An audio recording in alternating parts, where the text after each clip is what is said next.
Okay. Show me.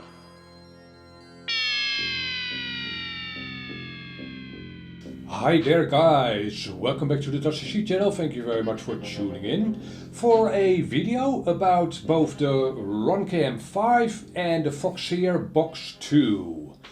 And two new offerings in the action camera scene, both very affordable. I think that's fair to say. Both are box cameras, both are 4K, 4K at 30 frames a second. In my book that makes them not 4K cameras, but oh well. You be the judge. In this video I'm gonna be doing a side-by-side comparison.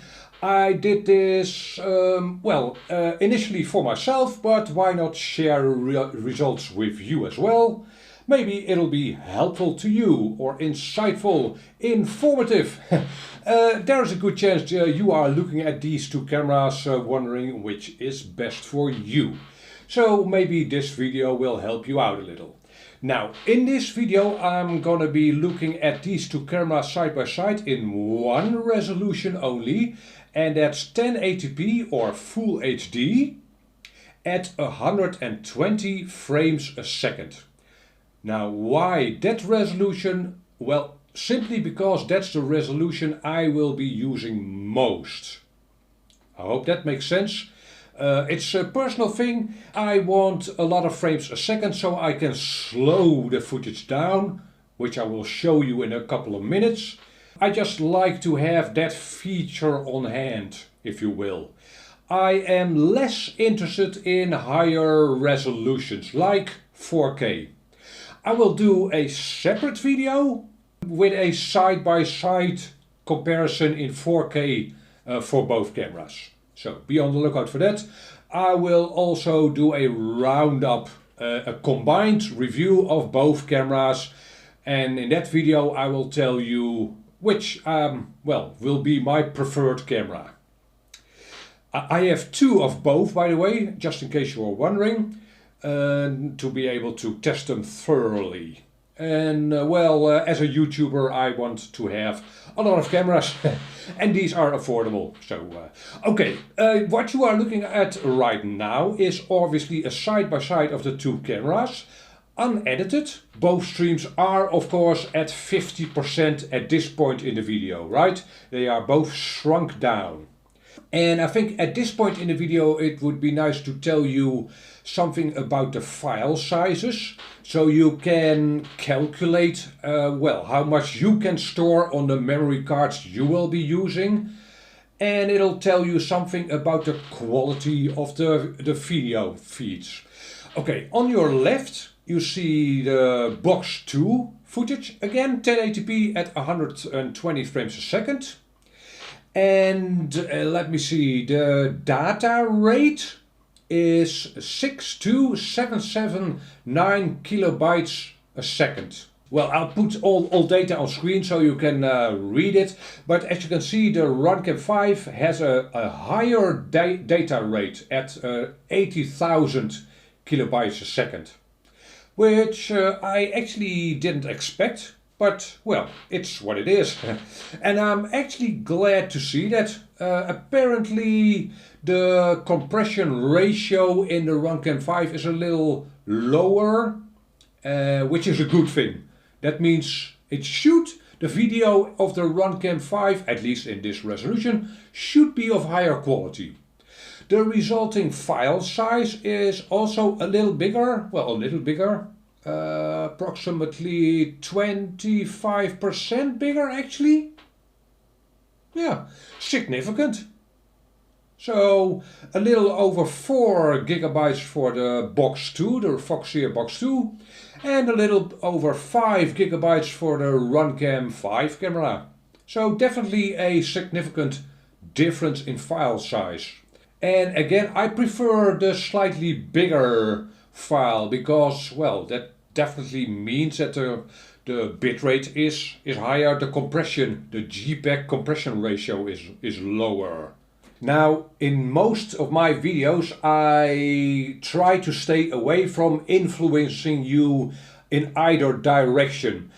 So I'm gonna leave you mostly with the unedited footage, and I'll switch back and forth between the Box 2 and the Runcam 5 footage, so you can see full screen captures, and I'll also zoom into parts of the videos so you can compare the cameras in that sense. That should give you an insight in the actual quality of the videos. And I'll also do a section in this video where I slow the footage down, which again is the reason why I shoot my videos in 120 frames a second. And at the end of this video I'll have one last important bit of information about these two cameras.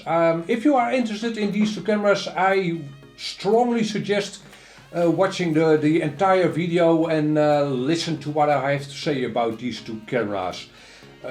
Again, you will definitely want to know that part about these two cameras.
Okay, so I hope that gave you a good impression of the video quality these two cameras produce.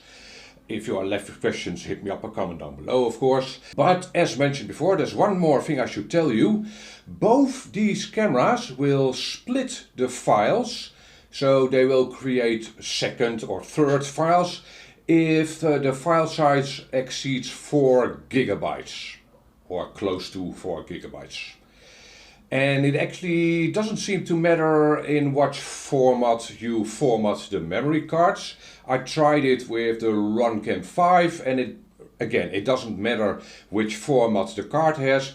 It'll split the file after approximately 4 gigabytes, right? And the Box 2 will do the same. However, in the Box 2 that's not a problem. The resulting video files don't have missing images in between them. So if you join the video files of the Box 2, you'll end up with a good video. However, with the Runcam 5, you don't. It'll skip, well, here, let me show you. It'll skip a couple of seconds, probably. So, yeah, and I should add that this happens after approximately 6.5 minutes at 120 frames a second, right? So probably approximately 12 minutes if you run the camera at 60 frames a second. So yeah, 6 minutes. It's actually not that much of a problem. Most flights we do with our FPV rigs are shorter than 6 minutes. But I think it is something to keep in mind. Maybe Runcam can rectify this in a future firmware. I really don't know. But at this point in time, it'll have this feature. And again, it happens after approximately 6.5 minutes. I think you should be aware of this difference. The Box 2 doesn't have this issue, and the Runcam 5 has this issue, and it's definitely, yeah, it's an issue. So be aware of that. And apart from that, judge for yourself if you found the video quality of either camera good enough or not. And yeah, I hope this video helps you out. And if it didn't, tough luck. Catch you on the next video. Bye bye.